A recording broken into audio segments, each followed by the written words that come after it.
हरे राम राम राम हरे हरे, हरे कृष्ण कृष्ण कृष्ण हरे हरे। पुंडलिकावरदे विठ्ठल श्री ज्ञानदेव तुकाराम, पंढरीनाथ भगवान की जय। माऊली ज्ञानेश्वर महाराज की जय। जगद्गुरु तुकाराम महाराज की जय।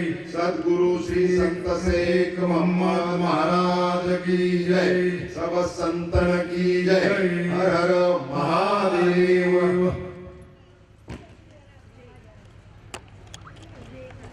केतकीला काट्याचे वेडे, भीतरी निपजती केवडे, तैसे साधू शब्द गाडे, परोपकारा लागे।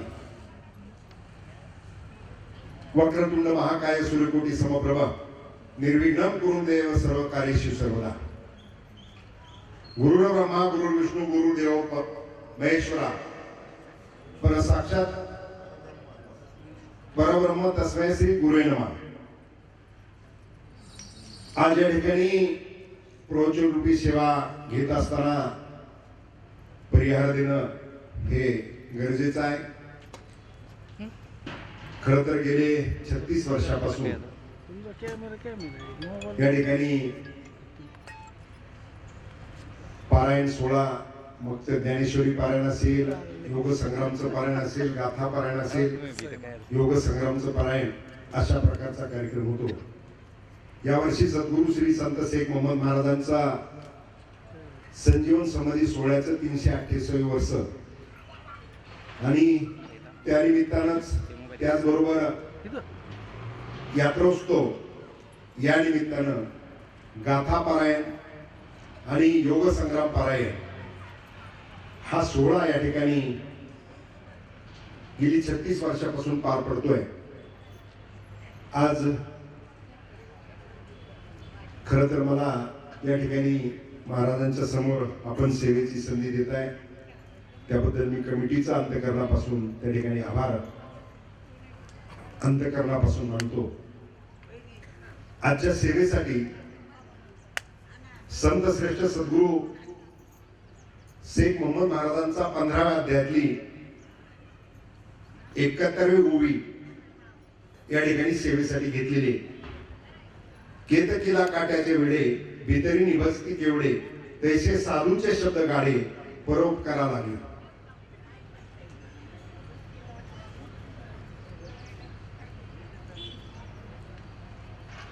केतकीला काट्याचे वेडे असतात, पण त्यात केवडे जन्माला येतात। तसेच साधूचे शब्द जे ते फार विशाल आणि परोपकारी असतात। त्या ठिकाणी ओवीचा अर्थ आपण पाहिलाय, त्या ओवीचं निरूपण करण्याचा प्रयत्न मी माझ्या प्रेरणा करण्याचा या ठिकाणी प्रयत्न करतो। खरं तर ही ओवी घेत असताना सद्गुरू संत शेख मोहम्मद महाराजांचं कार्य किती महत्त्व आहे हे आपल्या सगळ्यांच्या समोर निश्चितपणे आहे। एका ठिकाणी मध्यंतरी मी बोलताना म्हटलो की महाराज समजायला आम्हाला देखील वेळ लागला। सद्गुरू संत शेख मोहम्मद महाराजांचं जे साहित्य आहे ते जर्मनीतला एक माणूस इथे यावा, त्यानं 2 वर्ष अभ्यास करावा आणि त्याचं भाषांतर त्यांनी जर्मनीत करावं। तो योग संग्राम असेल, निष्कलंक प्रबोध असेल, पवन विजय असेल, अभंगवाणी असेल, अमृतवाणी असेल, याचं जर्मनी भाषेमध्ये भाषांतर केलं।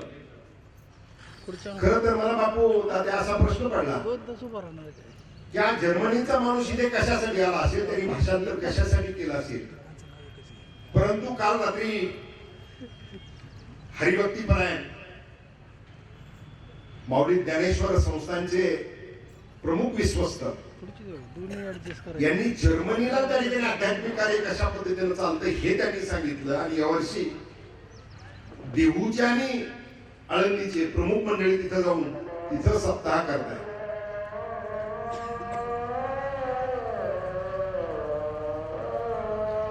आपण आदर करायचंय।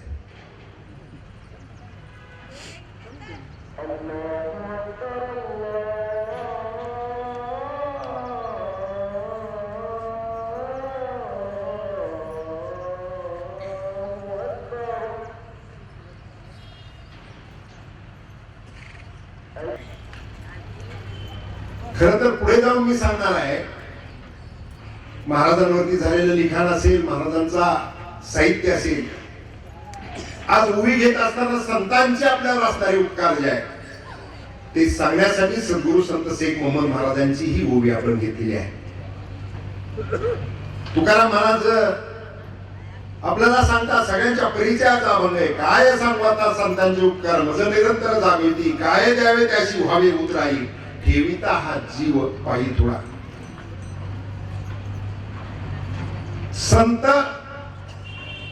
संतांचे उपकार जे ते अनंत साधारण उपकार त्या ठिकाणी सगळ्या प्राणी मात्रावरती आहे. खर तर प्रत्येकावरती कोणाचे ना कोणाचे उपकार आहेत. सद्गुरु संत शेख मोहम्मद महाराज या ओवीच्या निमित्तानं, योग संग्रामाच्या निमित्तानं त्या ठिकाणी आपल्या सगळ्यांना अत्यंत सोप्या भाषेमध्ये परोपकार कशा पद्धतीने केलं पाहिजे, संत परोपकारी कसे आहे हे सांगण्याचा प्रयत्न करताय. जगद्गुरु तुकाराम महाराजांनी तर त्या ठिकाणी अशा पद्धतीचं वर्णन केलेलं आहे की संतांचे उपकार सांगायला माझ्याकडे शब्द नाही, आणि त्या उपकारातून उतराय व्हायचं असेल तर संतांच्या पायावरती जीव जरी ठेवला तरी त्या उपकारातून उतराई होता येत नाही. त्याचं कारण जीव हा नश्वर आहे आणि संतांचे उपकार अविनाशी आहे, म्हणून अविनाशी उपकारातून उतराई होण्यासाठी नश्वर असणारा जीव पायावरती ठेवून त्याच्यातून उतराई होता येत नाही असं जगद्गुरु सांगतायत. आणि सद्गुरु संत शेख मोहम्मद महाराज देखील संत कशा पद्धतीने परोपकाराचं मार्गदर्शन आपल्याला करत असताना परोपकार संत कशा पद्धतीने करताय हे या ओवीच्या निमित्तानं सांगताय. माऊलींनी देखील खरं तर संतांच्या जीवनामध्ये खूप मोठा संघर्ष त्यांच्या सगळ्यांच्या जीवनामध्ये आलेला आहे. परंतु हा संघर्ष येऊन सुद्धा संतांनी त्या ठिकाणी समाजाचा कल्याण आणि उद्धार याचाच विचार त्या ठिकाणी मांडण्याचा प्रयत्न केलेला आहे. उपकार आपल्यावर तर प्रत्येकावरती कोणाचे ना कोणाचे उपकार आहेत, मी सुरुवातीला सांगून गेलो. सगळ्यात महत्वाचे उपकार आईवडिलांचे आहे. आईवडिलांनी आपल्याला जन्म दिला. आईवडिलांच्या उपकाराच्या बाबतीमध्ये त्या ठिकाणी संतांनी सांगितलेले माय बापे केवळ काशी तेने न जावे तीर्थाशी, म्हणजे तीर्थाला सुद्धा जायची गरज नाही. आईवडिलांची सेवा जर केली तर तीर्थाला जायची गरज नाही. एवढं मोठंच आईवडिलांचं महत्व सांगितलेलं आहे. मात्र आईवडिलांच्या उपकाराला देखील मर्यादा आहे. आई आणि वडील दोघेही आपल्यावरती उपकार करतात, पण त्यांच्या उपकाराला मर्यादा कशा आहेत? लेकोराचे हित बाहेर माऊलीची चित्ता, ऐशी कळवळ्याची जाती करी लाभाविना प्रीती. आपल्या लेकरावरती लाभाविना आई प्रीती करते. याचा विस्तार फार करणार नाही, कारण सद्गुरु संत शेख मोहम्मद महाराज यांची ओवी घेतलेले महाराज आपल्या सगळ्यांच्या समोर निश्चितपणाने मांडायचे. आई लेकराच्या हितासाठी काय काय करते हे अनेक संतांनी, अनेक महाराज मंडळींनी आपल्या सगळ्यांच्या समोर ठेवलेला आहे. मी त्याचा पुनरुच्चार करून आपल्याला सगळ्यात पाठ आहे. बापाचा उपकार जो आहे, बाप करे जोडी लेकराचे ओढी, आपुलिया कुरंटी वाळवूनिया. बाप सुद्धा लेकरांच्या उपकार लेकरांसाठी त्या ठिकाणी आपलं जीवन खर्ची करतो आणि त्यांच्या आयुष्याची व्यवस्था करण्याचा प्रयत्न करतो. परंतु मी सांगितलं तसं आईवडिलांच्या उपकाराला मर्यादित, कारण ते स्वतःच्या लेकरावरती पहिल्यांदा उपकार करतात.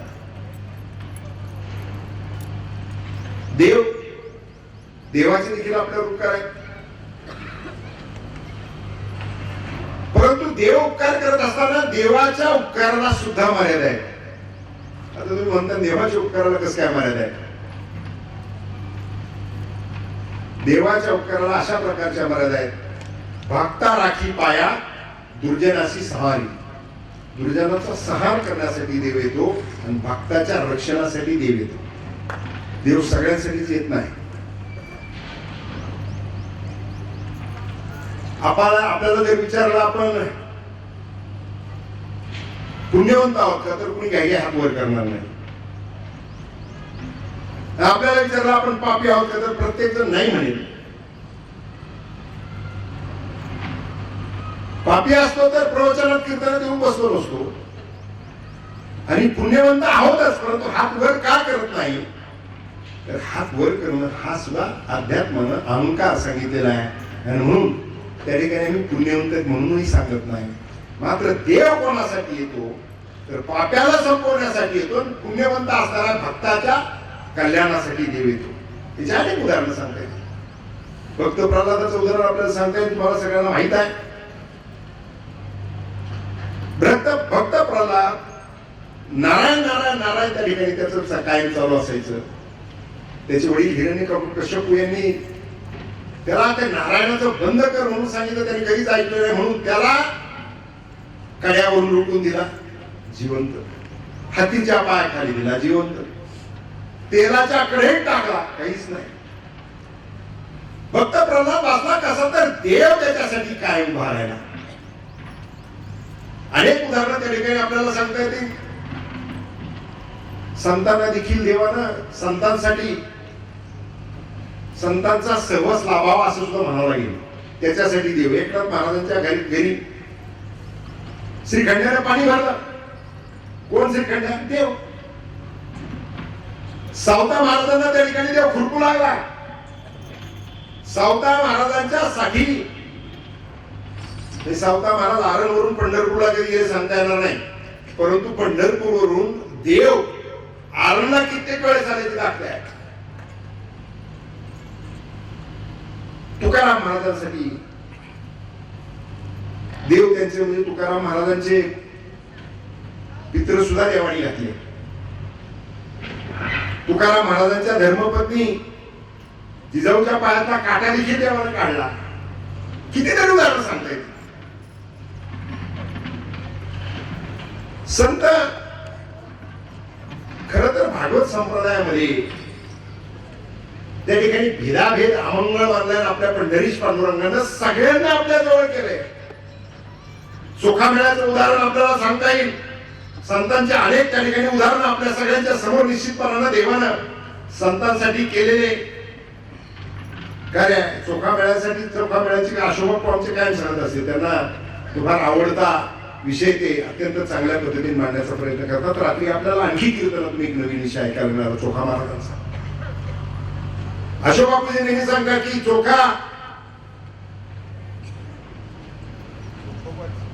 चोखोबाची बहीण झाला सारंगधर, वहिनी दारुला हाक मारी.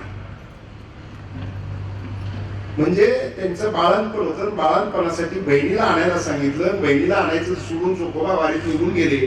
विसरल्यानंतर देवानं बहिणीचं रूप घेतलं, चोखोबाच्या धर्मपत्नीचं बाळणपण केलं.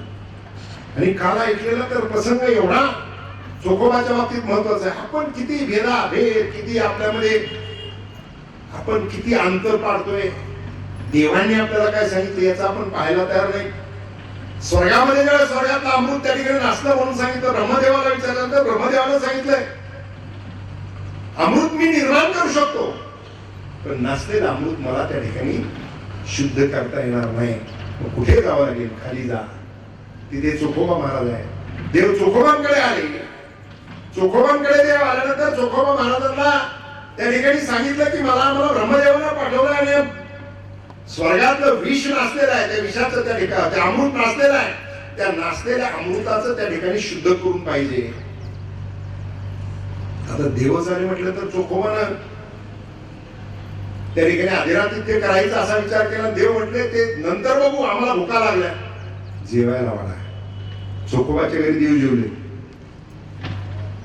जेवायला वाढा सांगितलं तर चोखोबा घरात गेला. घरात पाहतो काहीच नाही. रात्री आपण सगळा प्रसंग ऐकलाय, परंतु मला खूप भावला म्हणून मला राहवत नाही, म्हणून मी त्या ठिकाणी सांगायला लागलो. देवाला प्रार्थना केली. देव साक्षात समोर आला. देवाला सांगितलं की माझ्याकडे काहीच नाही आणि बाहेर ते येऊन बसले तर ते जेवायला मागते. माझ्याकडे फक्त तुझं नाव सोडून काहीच नाही. म्हटलं तेच वाढ. आणि चोखोबा विठ्ठल म्हटलं की लाडू, विठ्ठल म्हणलं की बुंदी, विठ्ठल म्हटलं की जिलेबी. पाचही पक्वानं त्या ठिकाणी देवाला वाढले. देव त्या ठिकाणी जेवून तृप्त झाले आणि त्या विठ्ठलाच्या नामानच अमृताची शुद्धी करून चोखोबानं दिली. आम्ही किती भेदाचा विचार करतो.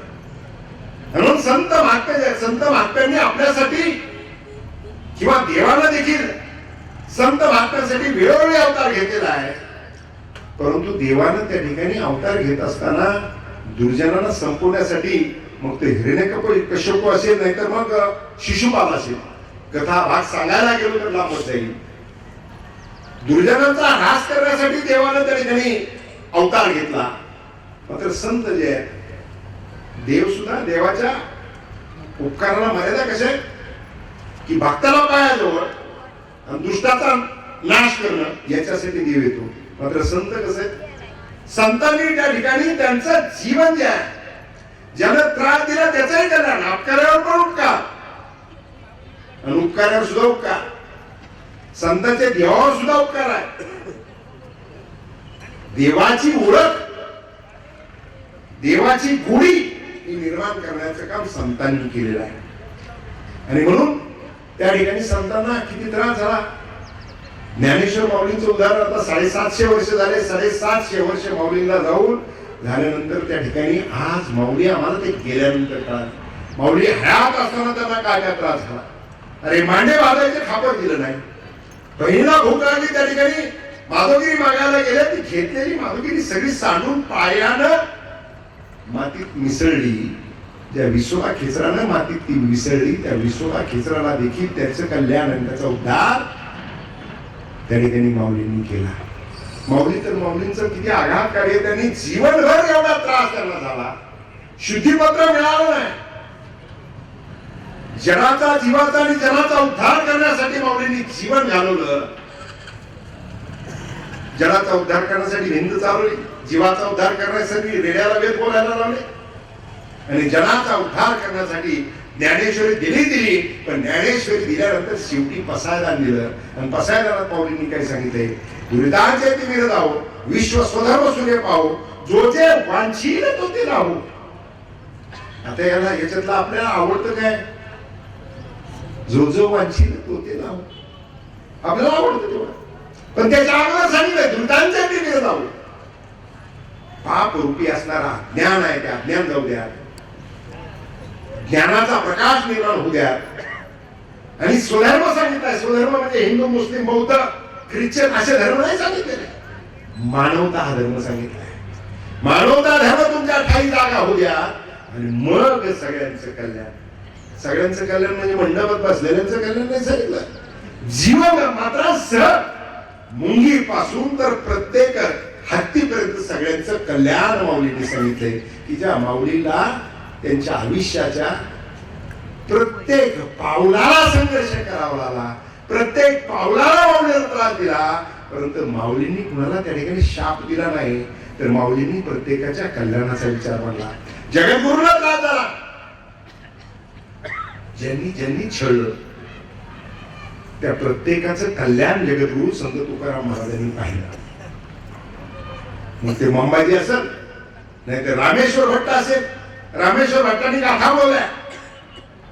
अंगडशाह त्या ठिकाणी जो फकीर होता, त्या फकीराची ती हुक येत होती. त्या विहिरीमध्ये पाणी फक्त पूजेसाठी आणि पिण्यासाठी वापरायचं होतं. त्या पाण्यामध्ये कुणी जायचं नाही असं सांगितलेलं असं रामेश्वर भट्टांनी त्या विहिरीत उडी टाकली. अंगडशाहला साक्षात्कार झाला, कुणी विहिरीत उडी टाकली म्हणून. त्यांनी सांगितलं आईशी मुक्ती रो. रामेश्वर भट्ट पाण्यातून निघाली का अंगाचा लहा व्हायचा. मग ते झाऱ्या लावून रामेश्वर भट्टाच्या अंगावरती झाऱ्या लावून पाणी होत ते त्या ठिकाणी आळंदीला आले. माऊलींच्या समाधीच्या समोर बसले. माऊलींना प्रार्थना केली, तुम्हाला मुक्त केला, सोडवा. माऊलींनी सांगितलं आता माझं कोर्ट बंद आहे, कोर्ट दिवस चालू आहे. रामेश्वर भट्टाला प्रश्न पडला की मी तुकाराम महाराजांना एवढं छळलं आणि माऊली मला त्यांच्याकडे यायला सांगताय. माऊलींनी सांगितलं जा. तुकाराम महाराजांच्या समोर रामेश्वर भट्ट गेले. त्यांनी सांगितलं, म्हणजे ज्यांनी छळलं, ज्यांनी त्रास दिला त्यांना शाप नाही दिला. त्याचा अर्थ याच्यातला कोणी असा काढू नये की संत एवढे सहिष्णू आहेत की आम्ही कितीही चुकीचं वागलो तरी आम्हाला त्रास देणार नाही, असा कोणी अर्थ काढू नये. काढतात काही माणसं, परंतु संत जरी काय करणार नसतील तर मग देव त्या संतांसाठी त्या ठिकाणी निश्चितपणे अवतार घेतो आणि काहीतरी करतो. आणि संतही त्या ठिकाणी संतांची छडी दिसत नाही, पण त्या संतांच्या छडीचा मार जो आहे तो चांगल्या पद्धतीने लागतो. हे अध्यात्मात अनेक ठिकाणी आपण पाहिलंय. ते समजून घेण्याची आवश्यकता. संतांनी त्या ठिकाणी सगळ्यांना माफ करून सगळ्यांच्या कल्याणासाठी जरी काम केलेलं असलं तरी संतांना छळणाऱ्यांसाठी देवानं देखील अवतार घेऊन जे जे काही केले ते आपण पाहिले. त्या ठिकाणी सद्गुरू संत शेख मोहम्मद महाराजांनी जीवनभर जे कार्य केलं मी मगाशी आपल्या बोलण्याच्या याच्यामध्ये सांगून गेलो. म्हणजे खरं तर सद्गुरू संत शेख मोहम्मद स्वतः सांगतात, शेख मोहम्मद दाविंद त्याचे हृदय गोविंद, असे सद्गुरू संत शेख मोहम्मद महाराज सांगतायत. आता महाराज कळायला मी जसं म्हटलं, कारण आता थोडस वाचत गेल्यानंतर खरं तर 3 वर्षापूर्वी पालखी सोहळा काढण्याचा निर्णय झाला. यात्रा कमिटीने मान्यता दिली, गावानं सगळ्यांनी सांगितलं जायचंय, सगळ्यांनी पुढाकार घेतला. ही सगळी बसलेली मंडळी त्या ठिकाणी पुढाकार घेऊन तो सोहळा यशस्वी करण्याचा प्रयत्न झाला. सोहळा सुरू झाला. सोहळा सुरू झाल्यानंतर 2 वर्षापासून माझ्या मागे लागले, म्हणजे की तुम्ही आता याच्यामध्ये या क्षेत्रामध्ये थोडंसं काम केलं पाहिजे. रामदासजी प्रवचन मला वाटतं 2रं वर्ष असेल माझं. मागच्या वर्ष झालं माझ्या प्रवचनाला सुरुवात झाली. मागच्या वर्षी इथेच पहिलं प्रवचन केलं. अभ्यास करत गेल्यानंतर सद्गुरू संत शेख मोहम्मद महाराज जर्मनीतली व्यक्ती यावी, त्याने अभ्यास करावा. कारण काय? संत शेख मोहम्मद महाराज सांगितलं की शेख मोहम्मद दाविंद त्याचे हृदय गोविंद. अरे मुस्लिम धर्मात जरी जन्म घेतलेला असला तरी भागवत संप्रदायाचा स्वीकार करून प्रसार आणि प्रचार जीवनभर केला. संत मालिकेमध्ये कुंचीचं नाव सद्गुरू संत शेख मोहम्मद महाराजांचं 26 जानेवारी 2022 ला महाराष्ट्र सरकारच्या वतीनं जो चित्ररथ लाल किल्ल्याच्या समोर त्या ठिकाणी गेला, त्याच्यावरती ज्या संतांच्या 14 प्रतिमा होत्या, त्या 14 प्रतिमेमध्ये सद्गुरू संत शेख मोहम्मद महाराजांची प्रतिमा होती. जर्मनीतला माणूस अभ्यास का करतो? तर भारतामध्ये तर पाहत असताना जाती पंथ धर्म या सगळ्या गोष्टी असताना भागवत संप्रदायाचा प्रसार आणि प्रचार, आणि मग तो करत असताना भागवत संप्रदायाचा प्रसार प्रचार करत असताना जी माणसं परदेशातून आले, 7 समुद्राच्या पलीकडून आले, दुसऱ्या डेक सारख्याला, अशोक बापूचं त्यांचं बोलणं होतं काय, त्यांना दुसऱ्या डेक सारख्याला सद्गुरू संत शेख मोहम्मद महाराजांवरती अभ्यास करावा असं वाटलं, आणि याच्यावरती त्या ठिकाणी डॉक्टरेट मिळवावी असं वाटलं.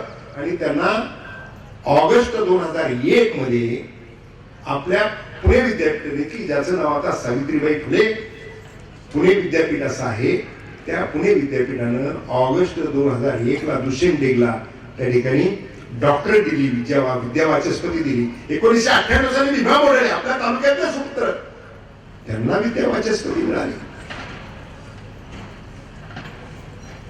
जर्मनी मधला त्या ठिकाणी अभ्यासक त्या ठिकाणी सद्गुरू संत शेख मोहम्मद महाराजांचं साहित्य जर्मनी भाषेत ट्रान्सलेट करतोय, आणि सद्गुरू संत शेख मोहम्मद महाराज जर्मनीला समजून सांगतोय, आणि आम्हाला समजत नाही. काय करावं हा प्रश्न आहे. आम्ही किती महाराजांचा अभ्यास केला, जे महाराजांच्या जर्मनीत गेले, जे महाराजांच्या युरोप खंडात लोक अभ्यास करतात, आणि त्या महाराजांना आम्ही मोठं करण्याचे, सीमित करण्याचे काही लोक प्रयत्न करतात. ह्याचे इतकं दुर्दैव दुसरं कोणतं आहे? किती सीमित, किती मर्यादित. एवढ्या मोठ्या संतांना एका मर्यादित चौकडी बंद करण्याचा प्रयत्न होतोय, हे दुर्भाग्य आहे. काय केलं मोहम्मद महाराजांचं कार्य किती मोठं आहे. अभ्यास करता करता त्या ठिकाणी सुदामदादा भाऊ, एक गोष्ट माझ्या लक्षात आली, पोपटराव, एकनाथ महाराज आणि तुकाराम महाराजांच्या याच्या मधला जो कालखंड आहे, या कालखंडामध्ये भागवत संप्रदायाची संपूर्ण पताका ही सद्गुरू संत शेख मोहम्मद महाराजांच्या खांद्यावर होती, आणि भागवत संप्रदाय चालवण्याचं काम सद्गुरू संत शेख मोहम्मद महाराज करत होते.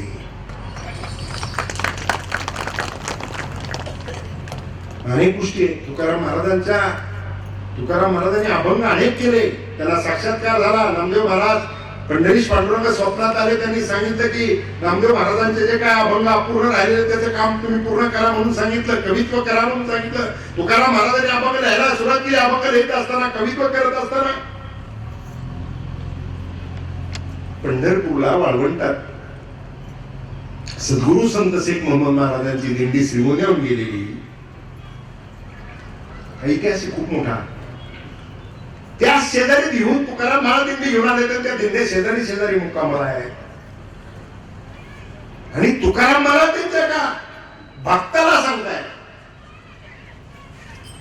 की शेख मोहम्मद गोविंद त्याचे हृदय गोविंद, हे सगळं समजून सांगत होते तुकाराम महाराज. झोपल्या जागेवर पडल्या पडल्या सद्गुरू संत शेख मोहम्मद महाराज ते ऐकत होते. दुसऱ्या दिवशी चंद्रभागेचं स्नान झाल्यानंतर दोघांची भेट झाल्यानंतर आता हे सिद्ध पुरुष होते. सद्गुरू संत शेख मोहम्मद महाराजांचा सिद्ध महात्म्य म्हणून एकनाथराव जोशींच्या श्रीपूर महात्म्यामध्ये उल्लेख आला. त्यांनी 12 संतांचा उल्लेख केला. त्या 12 संतांमध्ये सगळ्या धर्माचे जातीचे संत आहेत. ही एवढी पवित्र भूमी आहे श्रीगोंद्याची. सद्गुरू संत शेख मोहम्मद महाराजांनी तुकाराम महाराजांना समोर पाहिलं आणि ओळखलं आणि त्यांना म्हटले आपलं नाव. त्यांनी सांगितलं तुकाराम.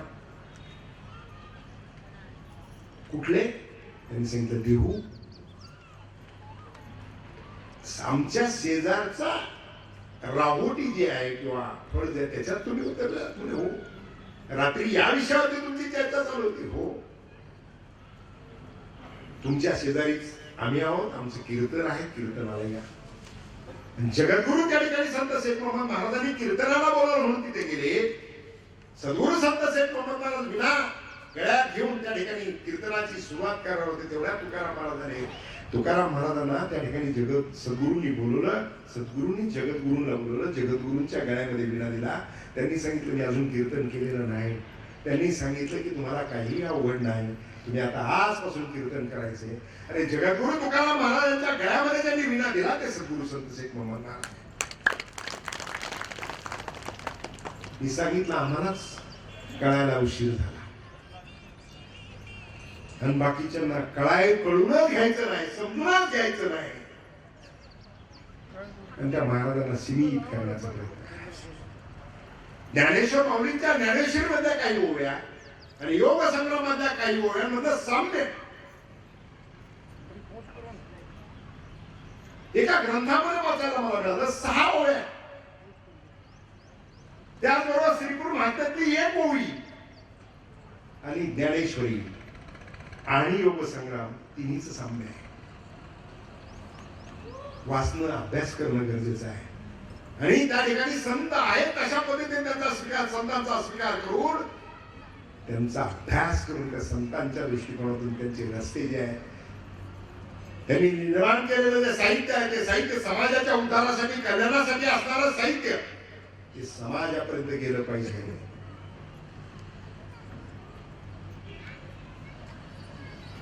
संत शेख मोहम्मद महाराजांचा जन्म आणि त्यांचं सगळं जीवन जर आपण पाहिलं तर जन्मापासूनचा इतिहास वेळ मर्यादित आहे म्हणून त्या इतिहासात मी जात नाही. मात्र त्यांना ज्ञान कधी प्रकट झालं हे सगळ्यात महत्वाचं आहे. वयाच्या 12व्या वर्षी ज्यावेळेस राजे मोहम्मद साहेबांनी त्या ठिकाणी शेख मोहम्मद महाराजांच्या वडिलांनी त्यांना गुरु चंद्रवट बोधलेंकडे त्यांनी शेख मोहम्मद महाराजांना गुरु दीक्षा द्यावी म्हणून नेलं. खर तर त्यांचे वडील संत शेख मोहम्मद महाराजांचे किल्लेदार होते, परंतु हे असताना गुरुंना माहिती होतं की मूळ जे आहे ते मूळ मुलांनी. आणि मग भक्ताला ज्याला गुरु दीक्षा द्यायची त्याची परीक्षा घेतली पाहिजे म्हणून त्यांनी सांगितले की मूळ जो धर्म आहे किंवा मूळ जी तुमचा व्यवसाय आहे तो मुलांनीचा आहे. आणि म्हणून संत शेख मोहम्मद महाराजांना जर गुरुदीक्षा द्यायची असेल तर त्यांच्याकडे सुरा द्या आणि त्यांना बकरा कापायला सांगा. सद्गुरू संत शेख मोहम्मद महाराज ज्यावेळेस बकरा कापण्यासाठी गेले, हातात सुरा पाहिल्यानंतर बकरा ज्या पद्धतीने ओढत होता, सद्गुरू संत शेख मोहम्मद महाराजांनी स्वतःचं बोट कापून घेतलं आणि त्यावेळेला त्या वेदनेतून त्यांना बोध झाला की याला कापल्यानंतर काय होणार आहे. म्हणून हिंसा टाळली पाहिजे, अहिंसेचा मार्ग स्वीकारला पाहिजे. सुरा फेकून दिला, ज्ञान प्रकट झालं आणि सद्गुरू संत शेख मोहम्मद महाराजांनी सुरा फेकला, बोकड सोडला. वडिलांचा व्यवसाय नव्हता पण मूळ. आणि म्हणून परीक्षा चंद्रवट बोधले महाराजांनी अगोदर परीक्षा घ्यायला सांगितली आणि सद्गुरू संत शेख मोहम्मद महाराज जसे निघाले तसे देवगिरी किल्ल्यावरती चंद्रगड बोधले महाराज निजामाची राजवट होती. बोधले महाराज त्या ठिकाणी तिथले धर्मगुरू होते. बोधले महाराजांकडे गेले, शिष्यत्व स्वीकारलं, ज्ञान प्रकट झालं. याचा उल्लेख कुठे येतो ज्ञान प्रकटचा? भगवद्गीतेमध्ये 6व्या अध्यायामध्ये 37 पासून 45व्या ओळीपर्यंत ज्ञान प्रकट सिद्ध पुरुषांचं कसं होतं हे सांगितलं गेलं आहे. अर्जुनाने भगवान श्रीकृष्णाला प्रश्न विचारलाय की जे योगी पुरुष असतात, साधक असतात, ते साधना करत असताना, योग विद्याचा अभ्यास करत असताना मध्येच जर त्यांना जावं लागलं तर अर्जुन प्रश्न विचारतो, असा साधक त्याला अर्ध्यावरती जर आयुष्य संपवावं लागलं तर तो कोणत्या गतीला जातो? तो ढगासारखा छिन्न विछिन्न होतो का? तो कोणत्या गतीला जातो? तो दुर्गतीला जातो का? अशा प्रकारचा अर्जुन भगवान श्रीकृष्णाला प्रश्न विचारतो. भगवद्गीतेमध्ये त्यावेळेस भगवान श्रीकृष्ण जे उत्तर देतात की जो योग साधना करतो, जो साधक असतो, साधक जर त्या ठिकाणी अर्ध्यावरती काहीच्यामुळे जर तो गेला तर तो इहलोकी सुद्धा चांगल्याच गतीला जातो, परलोकी सुद्धा चांगल्याच गतीला जातो. गेल्यानंतर एक मोठा कालखंड तो त्या ठिकाणी योग्य पद्धतीने त्या जीवनामध्ये कार्य करत असतो आणि पुन्हा सात्विक श्रीमंताच्या घरामध्ये त्याचा जन्म होतो आणि जन्म झाल्यानंतर ठराविक वयानंतर त्याला ज्ञान प्रकट होतं आणि ज्ञान प्रकट झाल्यानंतर पूर्वजन्मातल्या केलेली योग साधना ती सगळी त्याला पुन्हा आठवते, स्मरते आणि ती योग साधना त्याच्या जीवनामध्ये परम कल्याणासाठी, परोपकारासाठी पुन्हा जागृत होते, त्याचं ज्ञान प्रकट होतं असं सांगितलं गेलंय भगवद्गीतेमध्ये. त्याच पद्धतीने सद्गुरु संत शेख महाराजांना 12व्या वर्षी ज्ञान प्रकट झालं आणि मग तिथून पुढे त्यांनी योग संग्राम, निष्कलंक प्रबोध, पवन विजय, बोधले महाराजांच्या महाराजांच्या सद्गुरूकडे पाहत असताना सद्गुरूचं ते त्यांनी वर्णन केलेलं आहे. चंद्रगड बोधल्यांचं वर्णन करत असताना दत्त दिगंबर म्हणून वर्णन केले, नाथ म्हणून वर्णन केले, बाबा संप्रदायाचे पाईक म्हणून वर्णन केले. इथे सद्गुरु संत शेख मोहम्मद महाराजांना त्यांच्या गुरुमध्ये चंद्रगड बोधलेमध्ये त्रिवेणी संगम दिसलेला आहे. दत्त संप्रदाय, नाथ संप्रदाय आणि भागवत संप्रदाय याचा त्रिवेणी संगम सद्गुरु संत शेख मोहम्मद महाराजांनी त्यांच्या साहित्यामध्ये लिहून ठेवलाय. कविता संग्रह 1 आणि कविता संग्रह 2. पहिला कविता संग्रह जो आहे जे सद्गुरु संत शेख मोहम्मद महाराजांच्या हस्ताक्षरातला कविता संग्रह ज्याच्यामध्ये त्यांनी योग संग्राम, निष्कलंक प्रबोध लिहिला आहे, तो वाशी बेंद्रेंनी 1959 साली पहिला प्रसिद्ध केला, दुसरा 1961 साली प्रसिद्ध केला. कोण वाशी बेंद्रे? जागतिक कीर्तीचा इतिहास संशोधक. त्यांनी सद्गुरु संत शेख म्हणून महाराज लिहिले, ते मी सध्या वाचते. कविता संग्रह मिळत नाही म्हणून चौकशी करत करत पुणे विद्यापीठात SP लावाट्यांना सांगितलं तुम्ही सहकार्य करा. त्यांनी शोधला, त्यांनी सांगितलं इथे मिळत नाही. मुंबई विद्यापीठात, मुंबईच्या ग्रंथालय आम्ही शोधलं, तिथे मिळत नाही. तात्याबरोबर आहे ना आपण मुंडळींकडे गेलो. भीमा मुंडळींनी सांगितलं की अवघड मिळणं, पण तुम्हाला मिळेल ग्वाल्हेरमध्ये. आम्ही ग्वाल्हेरला जायची तयारी केली.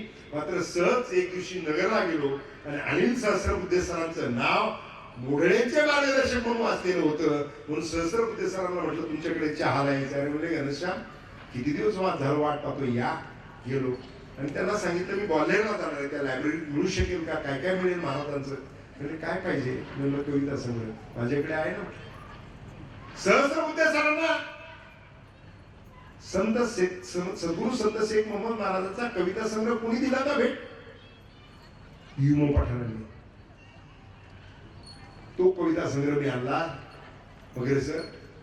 त्याच्यावर अभ्यास करत असताना सद्गुरु संत शेख म्हणून महाराज समजले. त्यांनी योग संग्राम लिहिला. पूर्वीच्या परंपरेप्रमाणे योग संग्राम मान्यतेसाठी त्या ठिकाणी काशीला पाठवलं. 2 शिष्य घेऊन गेले. काशीत गेल्यानंतर त्या ठिकाणी जे काही धर्मपीठ आहे त्यांची मान्यता घ्यायची, त्यांच्याकडे ग्रंथ दिला. त्यांचे जे प्रमुख होते ते प्रमुख त्या ठिकाणी नव्हते.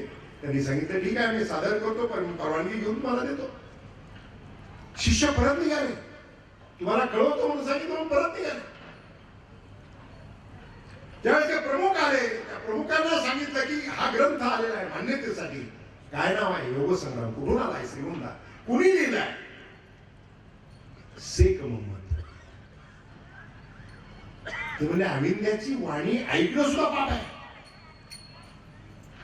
गंगेत घेऊन बुडवा. हा ग्रंथ गंगेत घेऊन बुडवला. सद्गुरू संत शेख मोहम्मद महाराजांच्या हस्ताक्षरात लिहिलेला कविता संग्रह नंबर 1 मधलं नंबर 2 मधलं प्रकरण आहे. मोहम्मद महाराजांचा साक्षात्कार झाल्यानंतर त्यांनी परत 2 शिष्य पाठवले. जा म्हणे आपला ग्रंथ घेऊन या.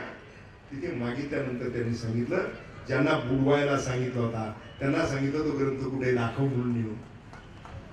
या सगळ्या प्रक्रियेला 6 महिने लागलेले होते. गेलेल्या शिष्यांनी तो ग्रंथ शोधला, ज्या पाण्यात टाकलाय म्हणून सांगितलं. ग्रंथ कोरडा निघाला. 6 महिन्याने योग संग्राम. तुकाराम महाराजांची गाथा जशी कोरडी निघाली, दगडासर उडलेली गाथा वरती आली. हा 6 महिन्यानं कोरडा निघाला. आणि तो कोरडा निघालेला आश्चर्य ते ब्राह्मण जागा दाखवायला गेले होते, त्यांनी आश्चर्य त्यांच्या प्रमुखाला सांगितलं. आणि या योग संग्रामाची मिरवणूक काशीत निघालेली आहे हे त्या ठिकाणी कविता संग्रहामध्ये वाचण्यात आले. काशीत मिरवणूक काढली, मान्यता दिली योग संग्रामला. आणि तो योग संग्राम इथे आला. तो येत असताना काशीवरून 2 ब्राह्मण त्याच्या बरोबर आले. सद्गुरूंच्या दर्शनासाठी आम्हाला यायचे सांगितलं. शिष्य घेऊन आले. खर तर महाराजांच्या धर्मपत्नीने देखील संजीवन समाधी घेतली. किती मोठा अधिकार होता त्यांचा. महाराजांना महाराजांच्या जीवनामध्ये पूर्ण साथ देण्याचं काम या मातेनं केलं. खरं तर काशीचे ब्राह्मण आले, इथं काही दिवस राहिले होते. महाराजांकडे येणाऱ्या भावी भक्तांचा राबता काय होता मला सांगा. त्या काळात किती खानावळी होत्या. एकनाथ महाराज, रामकृष्ण. आम्ही शाळेला आलो त्यावेळेस कुठे खानावळीकडे पेठे ते दुसरी नगरकरांची कोणातरी खानावळी. आम्ही शाळेत आलो 76-77 ची गोष्ट. 16 शतकात. अहो याच मातेने येणारे सगळे महाराजांकडे येणारे जे आहेत त्यांचा आदरातिथ्य, अन्न पाणी, चहा पाणी, खाणं पिणं सगळं या मातेने बघितलंय. त्या मातेची ती समाधी, संजीवन समाधी आहे. काशीचे ब्राह्मण या मातेच्या हातून जीवन गेलेले आहे. तिथे राहिले आणि इथे 5-7 दिवस राहिल्यानंतर महाराजांचं सगळं जीवन पाहिल्यानंतर त्यांनी सांगितलं आणखी थोर संत महाराष्ट्रात कोण आहे. मोहम्मद महाराजांनी सांगितलं अनेक संत आहेत, परंतु 2 ठिकाणचं दर्शन घेऊन तुम्ही काशीला गेलं तरी चालेल. एक पहिलं देहूचं आणि दुसरं वडगावचं. एक जयराम स्वामींचं, दुसरं तुकाराम महाराजांचं. काशीचे ब्राह्मण जयराम स्वामींकडे गेले वडगावला. जयराम स्वामींचं कीर्तन चालू होतं. काशीच्या ब्राह्मणांनी दर्शन घेतलं, समोर कीर्तनात बसले आणि कीर्तन संपल्यानंतर उठले आणि सगळे प्रत्येकाच्या पाया पडले. जयराम स्वामी वैभवी संत होते, वैभवशाली संत होते, तापले होते. रागावले त्यांच्यावर. काय सगळ्यांच्या पाया पडता? कुठल्या आहात तुम्ही? म्हणजे काशीचे. कोण आहात? ब्राह्मण. अरे सगळ्यांच्या पाया पडत सुद्धा. थोर संत सद्गुरू संत शेख मोहम्मद महाराजांच्या ठिकाणी आम्ही काही दिवस राहिलो. ते एवढे मोठे थोर संत आहेत, ते लहान मोठ्यांच्या पाया पडतात, म्हणून आम्ही सगळ्यांच्या पाया पडतो. त्यांनी शेख मोहम्मद अभिंद. जयराम स्वामी म्हटलं ठीक आहे, मी ते शेख मोहम्मदांना भेटायला जाणार आहे. जयराम स्वामींचं सामर्थ्य एवढं मोठं होतं, सिद्ध पुरुष होते, एवढा मोठा. त्या काळात 500 शिष्य घेऊन आले. 500 शिष्य, हाती घोडे ऐरावत, वैभवशाली संत होते. हिरे मोती सोनं सगळं वापरणारे सिद्धी होती. इथे आले. इथे आल्यानंतर इथे कुठे बघितलं संत शेख मोहम्मद महाराज म्हणजे वेगळी उंची होती. त्यांना लक्षात आलं की आपल्याला भेटीसाठी, आपली परीक्षेसाठी जयराम स्वामी येत आहे. ते सरस्वती नदीच्या कडे जाऊन उभे राहिले. इथे त्यांनी चौकशी केली जयराम स्वामींनी. तेव्हा त्यात सरस्वती नदीच्या कडेला गेलेल्या संत शेख मोहम्मद महाराज डोक्यावरती घोंगडी, पायात नालबंदी जोडा अशा रुबाबात तिथे उभे राहिलेले होते. जयराम स्वामी गेले. जयराम स्वामी विचारलं. आता जयराम स्वामी म्हटले ते म्हणतोय मी. जयराम स्वामी म्हणजे शेख्या पाहिला का? त्यांनी सांगितलं त्या झाडाखाली आहे आंब्याच्या. जयराम स्वामी पुढे पाहायला गेले. पाहतात तर आंब्याच्या झाडाखाली वाघ झोपलेला आहे. घाबरून पळाले. सद्गुरू संत शेख मोहम्मद महाराज त्यांच्याकडे पाहून हसले. चमत्कार आपण याला म्हणतो, पण हे सिद्धीचा प्रयोग आहे. याला चमत्कार म्हणता येणार नाही. सिद्धीच्या प्रयोगामध्ये प्रकार काय? वाचा सिद्धी, परकाया प्रवेश सिद्धी. हसल्यानंतर जयराम स्वामी सुद्धा सिद्ध पुरुष होता. त्यांच्या लक्षात आलं की हे अवलिया वेगळा आहे. त्यांनी त्याला असं का केलं? पुन्हा मोहम्मद महाराज हसून म्हटले, तोच आहे, तोच आहे. जयराम स्वामी पळत गेले आणि वाघाच्या मानेला मिठी मारली आणि तिथे त्यांना सद्गुरू संत शेख मोहम्मद महाराजांचा साक्षात्कार झाला. आणि साक्षात्कार जो झाला विष्णुरूप साक्षात्कार झाला. आणि तिथे त्यांनी सांगितलं, आता मी ज्याच्यासाठी जन्माला आलो, माझं कार्य पूर्ण झालं, मला समाधी द्या. कोण म्हणते? कोणाला मागताय? सद्गुरू संत शेख मोहम्मद महाराजांनी सांगितलं की मला समाधी द्या. 500 शिष्य घेऊन या ठिकाणी आले होते. वैभवशाली असणारे संत. त्यांनी संत शेख मोहम्मद महाराजांकडे त्या ठिकाणी समाधी मागितली. त्यांनी सांगितलं, थांबा, घाई करू नका, तुम्हाला अजून 2.5 वर्ष बाकी आहे. आता जायची गडबड कराल तर पुनर्जन्म घ्यावा लागेल. मग जयराम स्वामी सांगितलं, मला एकांतात तुमच्याशी बोलायचं. आणि मग एकांतात तिथे गुहेत येऊन बसले. गुहेत जिथं साधना महाराज करत होते, इथे ही जागा आहे ती पवित्र. या पवित्र जागेवरती आले आणि दोघं एकांतात चर्चा करत बसले. आणि मग चर्चेमध्ये एकांताच्या ठाई नवलाई केली. खंदा चिरून जानवे लागले. जानव्याच्या विषयापर्यंत आल्यानंतर संत शेख मोहम्मद खंदा फाडला, जानवं दाखवला. पुन्हा जयराम स्वामी नतमस्तक त्यांच्या समोर झाले आणि मग समाधीसाठीचं निमंत्रण दिलं. 2.5 वर्षानंतरच समाधीसाठी निमंत्रण देत असताना संत शेख मोहम्मद यायचं कबूल केलं. मात्र वैभव खूप मोठा असल्यानंतर काही गोष्टी असतात, म्हणून महाराजांना आणखी काही सिद्धीचे प्रयोग करायचे होते. ज्या दिवशी समाधीची तिथी होती त्या दिवशी जेवण मोठा महाप्रसादीचा कार्यक्रम ठेवलेला होता. सगळे संत आलेले होते. जगद्गुरु संत तुकाराम महाराज वडगावमध्ये होते. बाकीचे संत आलेले होते. पण जयराम स्वामींचं लक्ष मोहम्मद महाराजांच्या वाटेकडे होतं. त्यांनी तुकाराम महाराजांना विचारलं की सगळे आले, परंतु संत शेख मोहम्मद महाराज आलेले नाही. तुकाराम महाराजांना कळालं महाराज आहे तिथे. त्यांनी सांगितलं, जेवणाची ताटं लावा, जेवण वाढा. संत शेख मोहम्मद महाराजांची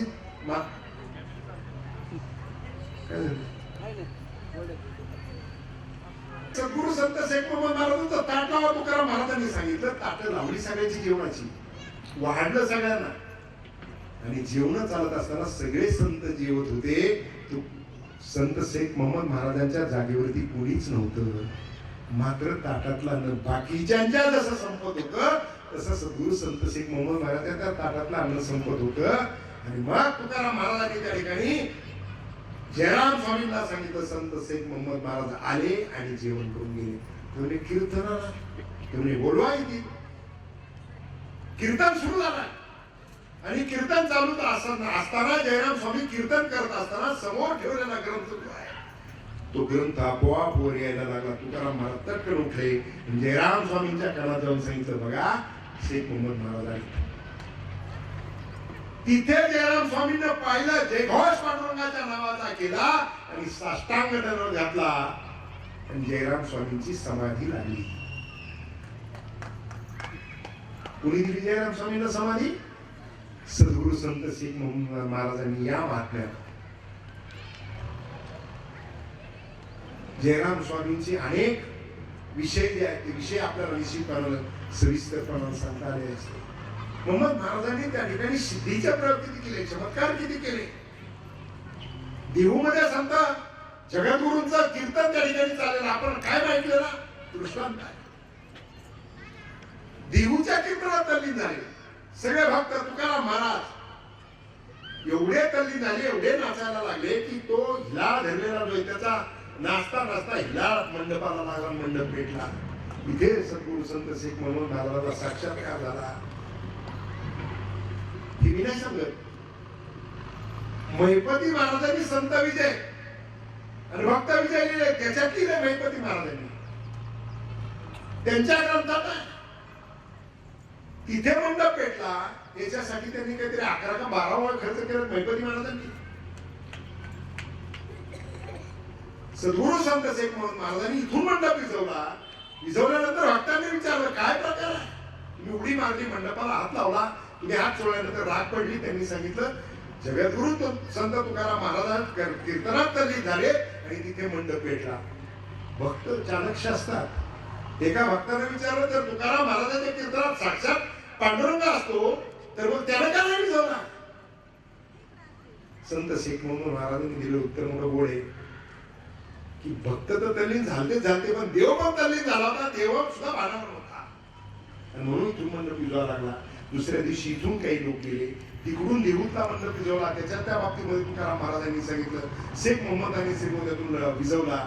इथे आल्यानंतर घोडनदी ज्यावेळी भेट झाली, त्या घोडनदीचं नाव घोडनदी पडलं. इकडून 2 घोडेस्वार, तिकडून 2 घोडेस्वार तिथे भेटले. जेवणाला भाकरी सोडल्या आणि चर्चा करत ते आम्ही श्रीगोंद्यात चाललोय. हे म्हणले आम्ही देहूला चाललोय. कशासाठी चालले? रात्री मंडप पेटलेला होता. तुकाराम महाराजांनी सांगितलं मोहम्मद महाराजांनी विझवला. हे म्हणले आम्ही तोच पेटलेला पाहायला निघालोय. नदीला घोडनदी नाव पडलं. तिथल्या पाटलांनी लिखित पत्र पाठवले इथे की होय सद्गुरु आमचा मंडप पेटलेला होता आणि तुकाराम महाराजांनी संत शेख मोहम्मद महाराजांनी विझवला म्हणून सांगितलं. मोहम्मद महाराजांच्या बाबतीमध्ये त्यांनी आध्यात्मिक कार्य करत असताना आमचा जो आहे आमच्या पूर्वजांनी मोहम्मद महाराजांची कीर्तन ऐकलेले पूर्वजांनी किती पिढ्या अगोदर असे माहित नाही. कारण कविता संग्रहामध्ये अशाच पद्धतीने आलेले की त्यांची कीर्तन कुठं कुठं होते रे. वडाळी, सुरडी, देवळगाव, राशीन, कोरेगाव, अनंत गाव असा उल्लेख आहे. म्हणजे अनंत गावामध्ये होते. म्हणजे आसपासच्या गावात आपण भाग्यवंत आहोत पण सुरुवात वडाळीने आहे. आणि याला कदाचित महाराजांनीच काहीतरी सांगितलेलं दिसतंय म्हणून हे सगळं सुचलेलं दिसतंय. महाराजांचंच काहीतरी दिसतंय. सांग पालखी सोहळा का सुचावा, त्याची मागणी का व्हावी, त्याच्यावरती चर्चा का व्हावी, सोहळा निघावा. पहिल्या वर्षी सगळे चिंतेत, बरोबर ना. नियोजन 300च आले 3000. कुठेही काही महाराजांनी कमी पडू दिलं नाही. सुरुवात वडाळी पासून वडाळी, सुरडी, देवळगाव, पारगाव, कोरेगाव, राशीन पर्यंत अनंत गावामध्ये एका दिवसामध्ये 2-2 कीर्तन महाराज करत होते. याचा असा उल्लेख आला नाही. 2 कीर्तन त्या काळात. आता सिद्धी असल्याशिवाय शक्य आहे का? त्यावेळेस काय साथ नव्हते, जास्तीत जास्त होणार पण 2-2 कीर्तन महाराज एका दिवसात करत होते. आध्यात्मिक कार्य त्या ठिकाणी महाराजांनी करत असताना, भागवत संप्रदायाचं जतन करत असताना आम्हा सगळ्यांच्या उद्धारासाठी, कल्याणासाठी त्यांनी काम केलं. आणि इथे संजीवन समाधी घेतली. साक्षात्कार किती आहेत? खरं तर काही माणसं मध्यंतरी मी एका अभ्यासकाशी चर्चा केली. खूप म्हणजे विद्वान माणूस होता, त्यांच्याकडे चर्चेसाठी गेलो. कारण ते मध्यंतरी जे आपलं आंदोलन झालं त्या आंदोलनाच्या वेळेस एक लेख आला. ते लेख आल्यानं त्या निमित्तानं मला वाटलं जाऊन भेटावं म्हणून 6-7 महिने जाऊन भेटलो. मी एकच प्रश्न विचारला की ज्या सद्गुरु संत शेख मोहम्मद महाराजांना छत्रपती शिवाजी महाराजांचे आजोबा श्रीमंत मालोजीराजे भोसले यांनी गुरु मानलं आणि गुरु मानून त्यांना विचारलं. खरं तर तुकार खंड किती कठीण असेल अजून. म्हणजे वेदावेद अमंगळ सांगितलं आम्हाला वारकरी संप्रदायानं पांडुरंगाच्या जवळ सगळ्या जाती धर्मांना त्या ठिकाणी संधी आहे. देव चोखोमेनाच्या घरी जाऊन जीवन गेले. आजही आमच्या माणसात मला त्या मानसिकता केली सुद्धा यायला तयार नाही. त्या काळात संत शेख मोहम्मद महाराज निजामशाही मुघलशाही त्या कालखंडामध्ये भागवत संप्रदायाचं काम करत होते. किती त्रास असेल, किती यातना असतील. मालोजी राजे त्यांचे शिष्य झाले आणि गुरुदीक्षा घेतल्यानंतर त्यांनी विचारले मोहम्मद महाराजांना की तुम्हाला साधना करण्यासाठीची योग्य जागा कोणती? आपण भाग्यवंत आहे. त्यांनी सांगितलं श्रीगोंदा, त्यावेळेस चांबरगोंदा. कारण काय, श्रीपूर महात्म्यामध्ये एकनाथ जोशींनी लिहिलेलं आहे की हे साक्षात लक्ष्मी बसवलेलं शहर आहे. 108 मंदिर आहे शहरात आहे. कोणार्क मधलं पहिलं सूर्यनारायण मंदिर दुसरं आमच्या श्रीगोंद्यात आहे. आज राहिलेलं आहे. विचार करावा लागेल, ते उभं करावं लागेल, त्याचा सगळ्यांचा जीर्णोद्धार करावा लागेल. एखाद्या मंदिराचा विषय नाही. या शहराचं पुनर्वैभव प्रस्थापित करायचं असेल, आध्यात्मिक त्या ठिकाणी वैभव प्रस्थापित करायचं असेल, ही सगळी मंदिरं त्या ठिकाणी गोपाळ पाटील, तुम्ही सगळे यात्रा कमिटीवाले, सगळे प्रतिष्ठानवाले सगळ्यांनी पुढाकार घ्या आणि करा. 108 मंदिराचा जीर्णोद्धार होणं आवश्यक आहे. पुनर्वैभव प्राप्त करावं लागेल. म्हणून सद्गुरू संत शेख मोहम्मद महाराज सांगितलं की साक्षात वैकुंठभूमी श्रीगोंदा आहे आणि म्हणून मला तिथं जायचंय. श्रीमंत राजे मालोजी राजे भोसलेंनी त्यांना इथं मकरंद पेठ वसवली.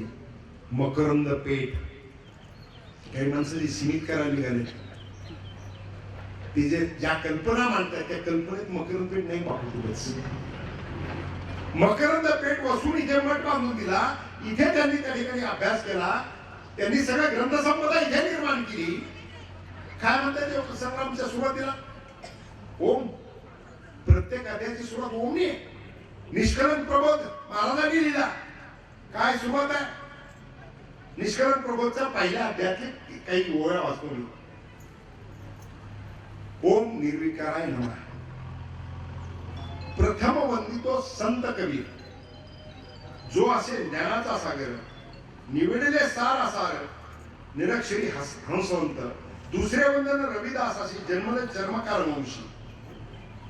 संघर्ष केला ब्राह्मणांशी, वाराणसी क्षेत्री.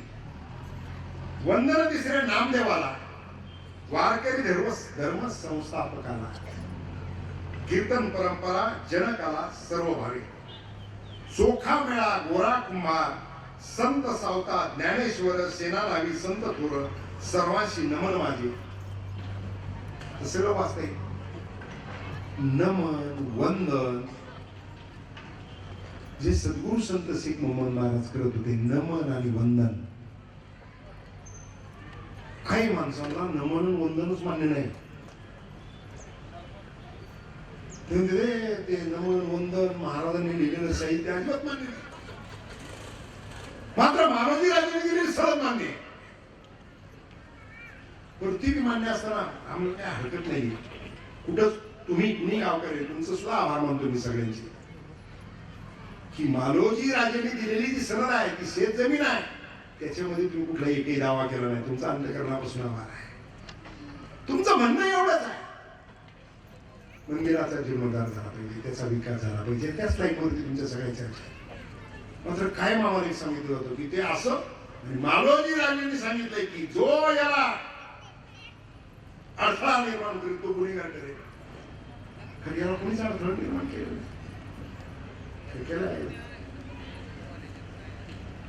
नाही, कोणीच केलेलं नाही. त्याच्यात मन दाखवायचं कारण आहे. आम्हाला सद्गुरू संत शेख मोहम्मद महाराज जसे होते तसे सगळ्यांनी स्वीकारावे. ही सगळ्यांची मानसिकता आहे, सर्व धर्मियांची मानसिकता आहे. सगळ्यांनी त्याच पद्धतीने मोहम्मद महाराज स्वीकारले पाहिजे. मोहम्मद महाराजांचं साहित्य स्वीकारलं पाहिजे. वारकरी संप्रदायासाठी केलेलं कार्य महाराजांचं जे आहे ते आम्ही स्वीकारलं पाहिजे. मालोजी राजे खरं तर एक वेगळे संत आहेत, सद्गुरू संत शेख मोहम्मद महाराज. त्यांना छत्रपती शिवाजी महाराजांच्या आजोबांनी सर दिली. आणि दुसरीकडे मी त्या विद्वानाला अभ्यासकाला मी विचारलं,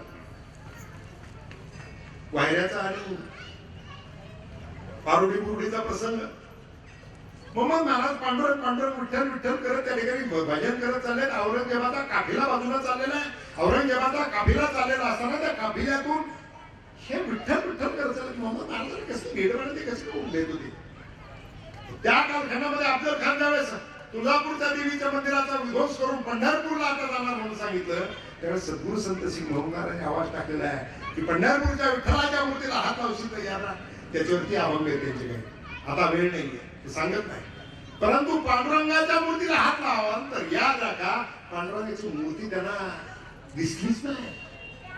ही ताकद सद्गुरू संत शेख मोहम्मद महाराजांची होती. ते विठ्ठल विठ्ठल करत चाललेले, सगळा काफिला बाजूला चाललेला. हा कोणी विचारले त्याही काळात काही माणसं काही शाणी होती काय? काही नाही. मोहम्मद महाराजांविषयी वेगवेगळे वेळ वाटलं सांगायचा प्रयत्न केला. 7 सैनिकांनी त्यांच्या डोक्यावरची उजी बिगाडायची. संत शेख मोहम्मद महाराजांच्या डोक्यावर द्यायचा प्रयत्न झाला. ते 1.5 फूट वर चाललेले होते. मोहम्मद महाराज चाललेले ते ओझं 1.5 फुटांवर चाललेलं आहे. ते सगळे म्हणजे जादूगर आहे. औरंगजेबाच्या कानावर बातमी गेली. दुसऱ्या दिवशी बोलवलं. धावत्या स्पीडनं आता सांगतो. दुसऱ्या दिवशी जेवण त्या ठिकाणी औरंगजेबानं स्वतःच्या पंक्तीला बसवलं. तिथे गोहत्या झालेली होती. ते मांस वाढलं. सद्गुरू संत शेख मोहम्मद महाराजांनी पांडुरंगाचा धावा केला. खिशातला बुक्का काढला. त्या अन्नावरती टाकला. त्याचे सगळ्याची जाईची फुलं तयार झाली. औरंगजेबानं विचारलं, या अल्लाह ये क्या हो गया? मोहम्मद महाराजांनी सांगितलं, हे मेरे विठ्ठल ने कर दिया. मग औरंगजेबाचा पुढचा प्रश्न होता, जर विठ्ठल शिजलेल्या मांसाचं त्या ठिकाणी जाईची फुलं करू शकतो तर गाई जिवंत करू शकतो का? तर होय का नाही. जाईची फुलं गोळा केले, गाईच्या कातडे भरले. संत शेख मोहम्मद महाराजांना औरंगजेबाने विचारल्यानंतर होय म्हणे गाय जिवंत होऊ शकते. ती फुलं कातडीत भरली. संत शेख मोहम्मद महाराजांनी कपिला ओठ म्हणून आवाज दिला. हंबरडा पडत गाई उठली. त्या गाईचं मंदिर फार उडीत आहे. गाईचं मंदिर बुरुडीत गाईचं मंदिर आहे. आणि औरंगजेबाला जिथपासून ओझं दिलं होतं तिथपासून तिथपर्यंत 400 एकराचा इनाम सद्गुरू संत शेख मोहम्मद महाराजांनी दिला. एकीकडे मालोजी राजे भोसले देत आहेत, दुसरीकडे औरंगजेब देत आहेत. मी एवढंच त्या अभ्यासकाला, विद्वान माणसाला एवढाच एक प्रश्न केला की औरंगजेब तर आले त्यावेळेस त्यांनी जेवढे सरदार पाठवले तेवढ्या सरदारांनी आमची मंदिरं पाडली. आणि मग सद्गुरू संत शेख मोहम्मद विठ्ठलाचा नामस्मरण करत असताना, भागवत संप्रदायाचा प्रचार करत असताना त्यांना 400 एकर जमीन दान कशी दिली? चमत्काराला नमस्कार एवढंच इथे म्हणता येईल. महाराजांनी चमत्कार दाखवला, औरंगजेबाला नमस्कार करावा लागला. आलमगीर होता, सम्राट होता, जगातला सगळ्यात मोठा राजा होता. त्यानं संत शेख मोहम्मद महाराजांच्या समोर गुडघे टेकवले. अजूनही काही लोकांना समजायला तयार नाही. तिथे गाईचा मंदिर झालेला आहे. एवढी शक्ती असणारे आमचे संत सद्गुरू संत शेख मोहम्मद महाराज होते. आणि त्या ठिकाणी भावना जी आहे, भावना या ठिकाणी एवढ्याच प्रकारची आहे. हे महाराज जगाच्या जसे 7 समुद्राच्या पलीकडे मोजकी माणसांना अभ्यास करतायत, त्यांना साक्षात्कार होतोय. ते लिहित आहे. पक्केवकरांच्या घरी त्या ठिकाणी ते 2 वर्ष राहिले. काय तुमचं नाव? पश्चिम जर्मनीतले दुसऱ्या डेकनं त्या ठिकाणी युरोप खंडातून येऊन त्यांनी PhD केली. त्याच्यावरती त्यांनी अभ्यास केला आणि सद्गुरू संत शेख मोहम्मद महाराजांवरती लिखाण केलं. इथे मराठी शिकले. ते जर्मनीचे आहे ना, तर पत्र लिहिलेलं वाचलं मला एवढं भारी वाटलं. त्यानं लिहिलंय की भारत देश सोडण्याचं मला दुःख होत आहे, पण त्याही पेक्षा जास्त वेदना आणि यातना कशाच्या अवस्थात येईल तर माझं गाव श्रीगोंदा सोडण्याचं दुःख आणि यातना होत आहे. माझं गाव कोण म्हणतोय? पश्चिम जर्मनीला. आणि आमच्या गावातल्या नावाला कळणार. या ठिकाणी भावना एकच आपली. माणसं काही वेगळ्या पद्धतीची चर्चा करतात. आपली भावना काय? या संतानं जर जीवनभर भागवत संप्रदायाचा प्रचार केला, पंढरीच्या वाऱ्या केल्या. संत शेख मोहम्मद विठ्ठल आणि पंढरी 2 प्रकरण लिहून दिलेत महाराजांनी त्यांच्या हस्ताक्षरातले. महाराजांच्या हस्ताक्षरातच 60 संवत्सर फक्त प्रसिद्ध व्हायचे राहिले. ते करायचे. ते काम हातीत घ्यावं लागेल. 60 संवत्सर प्रसिद्ध झाला की महाराजांनी लिखाणाच्या पैकी बहुतांश प्रसिद्ध झाला असं होईल. भीमा मुरळींनी 60 संवत्सर त्यांच्या जो काय थिसिस आहे, प्रबंध, मराठीत त्याला प्रबंध म्हणतात, त्या प्रबंधामध्ये त्यांनी तो सगळा 60 संवत्सर छापलेला आहे महाराजांच्या हस्ताक्षरातला. तेवढं एकच प्रसिद्ध राहिलेलं आहे, बाकी सगळं प्रसिद्ध झालंय. आणि म्हणून या महाराजांनी अखंड मानव जातीच्या कल्याणासाठी काम केलं, जे संतांच्या मंदिराने काम केलं आणि ज्यांनी अनेकांचा उद्धार करायचा प्रयत्न केला, ज्यांनी जयराम स्वामी सारख्या संतांना त्या ठिकाणी समाधी दिली, ज्यांनी तुकाराम महाराजांचा मंडप विझवला, ज्यांनी अनेक चमत्कार केले, ते सद्गुरू संत शेख मोहम्मद महाराज सिद्ध पुरुष होते, ते वारकरी संप्रदायाचेच होते. त्यांनी भागवत संप्रदायाचाच प्रसार आणि प्रचार केला आणि संत मंदिरातला एक मोठा मोहरा, एक मोठा हिरा म्हणून त्यांनी त्यांचं जीवन जगले.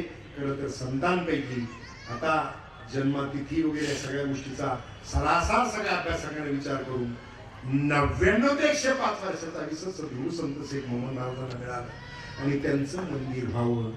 ते मंदिर व्हावं म्हणजे काय, आम्हाला काय तिथे इंटरेस्ट, आमचा काय स्वार्थ आहे का? काय स्वार्थ आहे? होय, स्वार्थ आहे. सद्गुरू संत शेख मोहम्मद महाराजांची ख्याती साध्या समुद्राच्या पलीकडे गेली, याही पलीकडे अजून ती ख्याती त्यांची गेली पाहिजे. त्यांचा वारकरी संप्रदायासाठी केलं त्यांचं कार्य समाजाच्या पुढे गेलं पाहिजे. शिर्डीचे साईबाबा संत शेख मोहम्मद महाराजांच्या नंतर कितीतरी दिवसांनी एक सिनेमा निघाला साईबाबांवरती, शिर्डीचे साईबाबा, शिर्डीवाले साईबाबा, मनोज कुमारनी काढला. जगाच्या पाठीवरून लोक तिथं दर्शनाला येतात. शिर्डीचं स्वरूप बदललं, ते स्वरूप अध्यात्मिक या ठिकाणी निर्माण करायचं. ज्यांना कोणाला काही चुकीचं वाटते, खरे पाहिजे लाभार्थी तर तेच आहे. मंदिर जर निर्माण झालं तर जगाच्या पाठीवरून त्या ठिकाणी जसे 4 लोक जगाच्या पाठीवरून आले, अनेक लोक येतील, भाविक भक्त येतील, दर्शनासाठी येतील. आज शासनाने सुद्धा एका गोष्टीचा निर्णय घेतला, पर्यटन क्षेत्र म्हणून मंदिरांचा विकास करायला सुरुवात केली. का? भावना तर आहे, श्रद्धा तर आहेच, आदर तर आहेच, पण याही बरोबर मंदिर एक वेगळ्या प्रकारची इंडस्ट्री आहे. साईबाबा संस्थांचा उपाध्यक्ष मला अजितदादांनी संधी दिली. मी गेलो, गाडीतून उतरत असताना खाजगी गाडी होती. पहिल्या दिवशी गेल्यानंतर चार्ज घ्यायला गेल्यानंतर तिथे ज्यावेळेस गाडीतून उतरलो, भले ते सगळे लोक पोरं पळत पळत आले मार्गदर्शनासाठी, गाईड म्हणून काम करणारे. शिर्डीत त्यांना पॉलिशवाला शब्द आहे.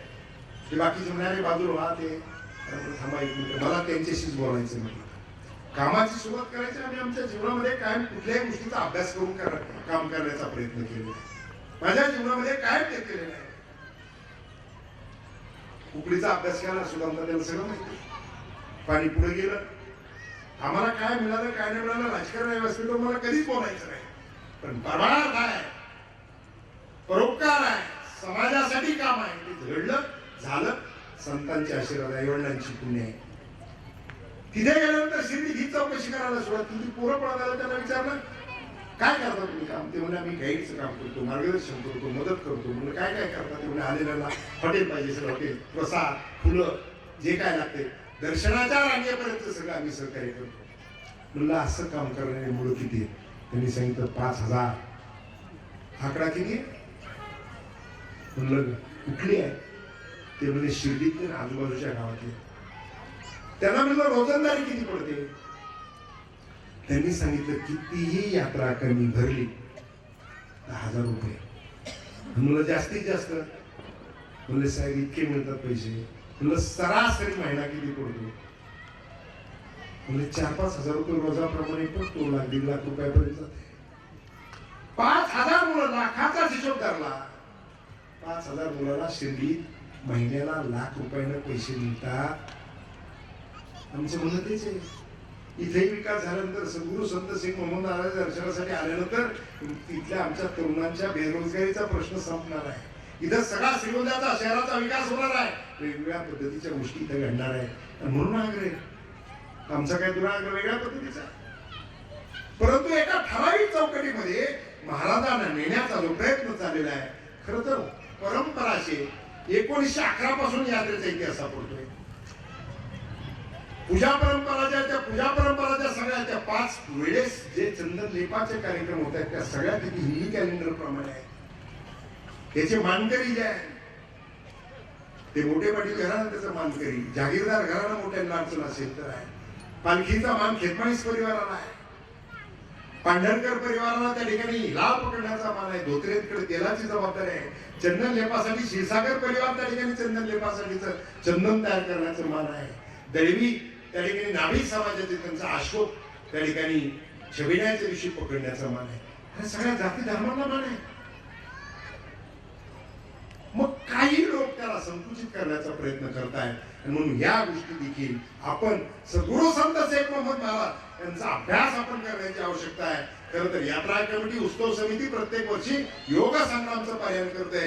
आपल्याला सगळी ग्रंथ संपदा आहे तिथे देखील करत मग आपण भावार्थ महाराज देखील अंतकरणापासून आभार मानलं पाहिजे. त्यांनी रात्री सांगितले की आम्हाला आळंदीला तुम्ही संत या ठिकाणी सद्गुरूंचे सगळे ग्रंथ आणून द्या, आम्हाला आमच्या ग्रंथालयात त्याचे ठेवायचे.